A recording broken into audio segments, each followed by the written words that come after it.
So for months, our educators have been grappling with teaching students within the new normal. And joining us now are Jamaica Association of Principals of Secondary Schools, Representative Linvan Wright, and counseling psychologist Andre Allen Casey.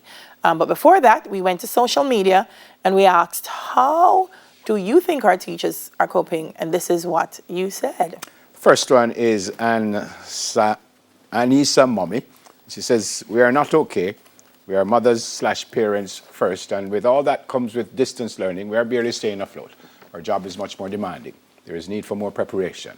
We are learning while in the field. We are teaching students and parents at the same time. We are giving a listening ear, and as we should to parents. We're encouraging parents to stay strong and let us hold hands and take this journey together. We are trying to be strong for them while we have no one to assure us. We have more persons bashing us than supporting us. Interesting points there from Next one. A mommy. Underscore, Money. What did I want that too long? I believe they're struggling just like us. Stussy Nelson says, mentally, I think it's frustrating for teachers, and like so many others, I think they need an outlet so they don't get depressed. So many setbacks with online classes, and it affects all parties. Sigh. It really is a challenge. Next. Jody B494, concerned about teachers who have children. Oh, yes. How they manage with monitoring their children while trying to teach every day. Yep. Nad's Palm, we're not coping. Children are not focused. We know it's difficult. Parents are impatient and rude, and some not helping. It's just a lot. Reach out to your teacher friends. Wow. Shan_ICAN, we are not okay. We are not okay. Jules 876, we are not coping well. Our homes are now classrooms. We have our children to monitor. We have to teach some parents while teaching their children. The list goes on. I'm trying to make the best of the situation. #positive mindset. Yeah. And the final one. Tanisha Bacchus, many of us are challenged with the current arrangements. Eyes getting damaged, yes, from the constant glare of the devices, from marking students' work. We have to serve as vessels for parents and students to vent their frustrations, and at the same time, we have to give reassurance. Yet many of us are not provided with an avenue to replenish us, to navigate our extremely difficult tasks, not to mention the constant attack from members of the society who have suddenly become critics without the requisite knowledge. Many, including myself, are engaging 40-plus students. We are stressed, and we need the support to cushion us to overcome the challenges. Help!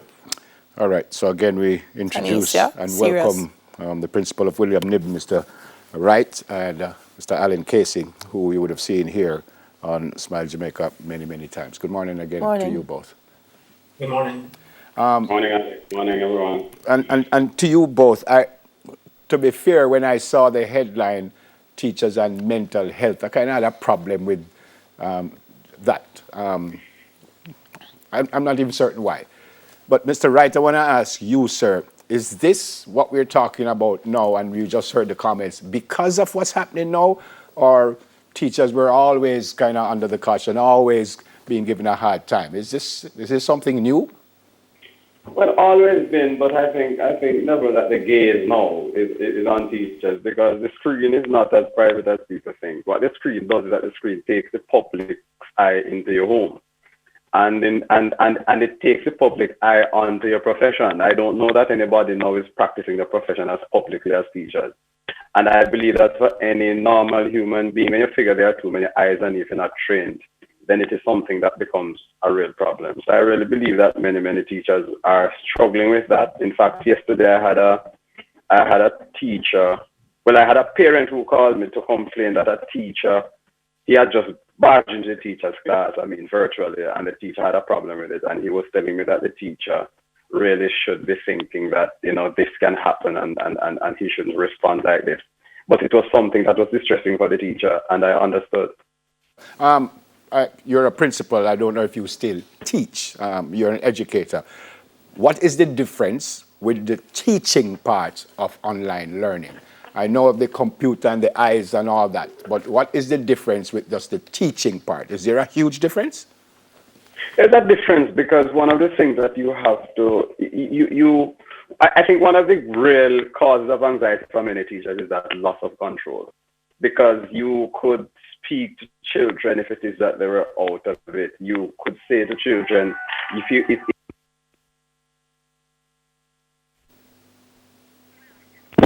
All right, we lost your audio. I think you're back now, sir. right, Okay. yeah, yeah. If you're not doing what you're supposed to be doing, then as a teacher, I can directly deal with you. No, they have to think about calling parents or even thinking that parents could be there. So we've lost Mr. Wright again. Yes, I think someone Yes.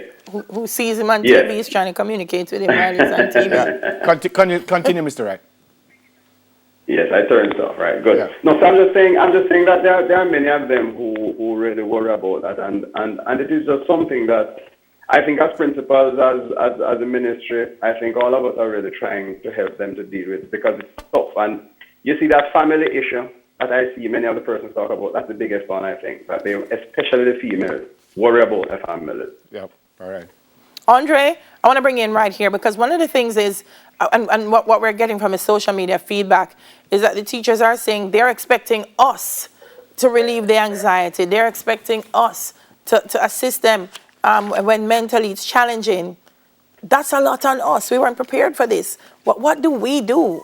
I mean, what do we tell the teachers this morning? Well, I'm going to introduce a term.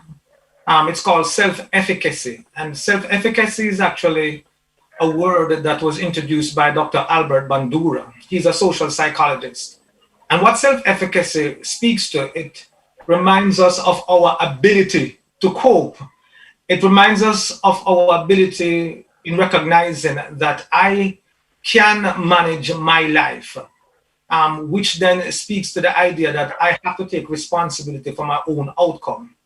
You see, too many times, each time rather, I should say that whenever we feel like victims to our own situations and circumstances, then we do not believe in our ability to cope.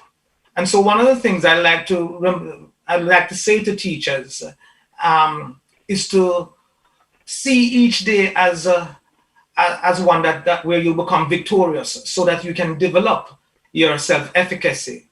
Anything short on you developing your self-efficacy now means that you are allowing a situation or a group of people to make adjustments for your life to turn out in a better way.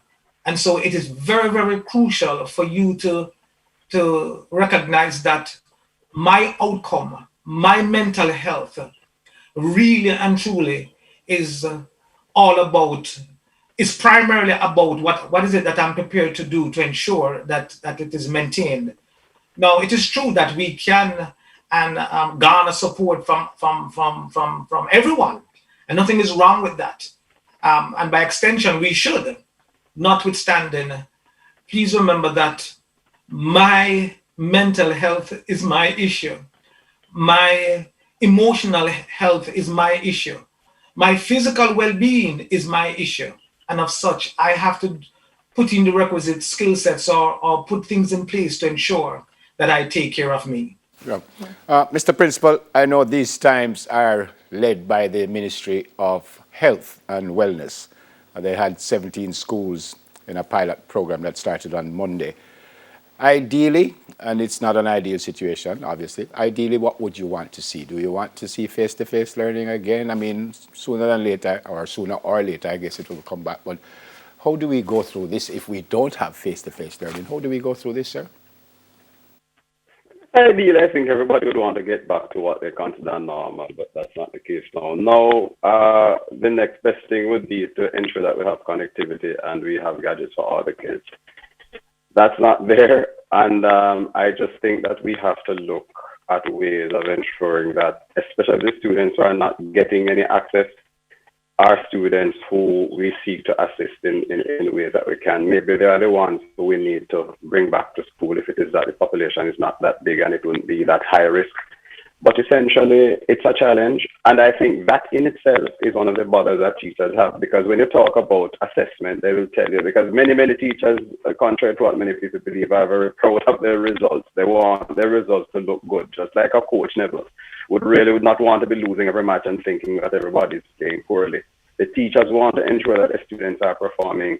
And if you don't have access, you don't come to training, you're not guaranteed to perform at optimal levels. And I think that is one of the big concerns that we have now, that we have a number of students, a high percentage of students not turning up because of lack of access. What about your school, Mr. Principal? You're the principal of William Nib. What's going on there? Are things a little better than everywhere else, or not as good, or just the same? What's going on with your school? Well, our assessment of it is I have about a 70% students who are constantly marking their names in the morning that they're coming. But then when you do a check, because what I do is that I do a sort of spot check of classes. I'll ask teachers to send in the numbers at particular times during the days, maybe once per week, so that I can get a sense of what is happening in terms of sort of random sampling of what is happening. And you're seeing ranging from about the same 70% to about 52% attendance for classes, because there's a difference now. You have registration in the morning, maybe for the first 10 minutes. But after that, the attendance for classes, because children will opt out of classes. So, for example, they figure a teacher is not their favorite, or whatever reasons they have, or they, depending on data availability, they will opt out of a class and go to one that they figure is a little more important. But I find the bigger ones are a little more compliant in that regard. Okay. We have to go. Andre, we're talking about teachers. Give me a word to the students, because they're having a hard time too. They don't like what's going on, as you heard the principal saying. They want to be with their friends. They want to be out of the house. They want to be away from mommy and daddy. Tired of good job. Give me a word to the kids, Andre. Give yourself a present by living in the present. meaning, give yourself a present by living in the present. Meaning, don't worry about what happened yesterday. Concentrate upon what you're doing today. Because if you ruminate on your pain, it will interfere with how you feel. It will distract you from becoming better, but possibly remain bitter. And so enjoy your day. Whatever you do, end your day doing something that you like and that you enjoy. Because at the end of the day, you're the one that is feeling the pain. Always so good. Always good to see you. Thank you so much. Pleasure. Mr. Principal, please tell your teachers how we rate them. We rate them bad. We know it's a difficult time. We need them. The fact that I'm even reading here, I have to thank a teacher for that. So we need them. And sir, boy, I don't know how long this will last, but you have such a tough job. But please tell them that we're here, we love them, and we need them. So take care, sir, and thanks for speaking with us. I can't wait. Thank you very much. Take great care. Yeah, man. Reverend Wright, Jamaica Association of Principals of Secondary Schools, the president and counseling psychologist, Andre Allen Casey. All right, Belgium's partnership with Jamaica. That's up next. Please stay with us.